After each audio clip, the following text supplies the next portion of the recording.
মাতব্বর আমার 90 টাকা সালিশ, ও আমার 2টা কাপ ভাঙিছে। এই না বাপু, তোমার 90 টাকা।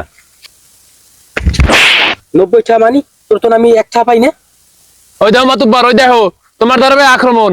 এটা আমি নিতে পারবো না নে, তুমি এই টাকা নিয়ে যাও, আমি এখন থানায় যাব। ও তার মানে 1 টাকার মামলা। ও সমস্যা নাই, ওর দোকানে যা 2 টাকা টোস্ট খাই আসিস।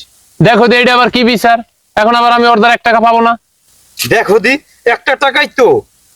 আরে বাপু, ওই 1 টাকা নিয়েই তো ঝামেলা, ওই 1 টাকার জন্যই তো 90 টাকা গেল আমার। এই 1 টাকা নিয়ে ও ঝামেলা বাজে, 1 টাকা তো মাইসে ফেলাইও দেয়। এ ভাইডি, তুই এই 100 টাকাই নে, এই 100 টাকা নিয়ে খুশি থাক, তুই আর ঝরগা গেঞ্জাম করিস না। আমি 100 টাকা নিয়ে খুশি থাকবো, তা আমার আবার সালিশের ভিতরে 1 টাকার জন্য মারলো কে?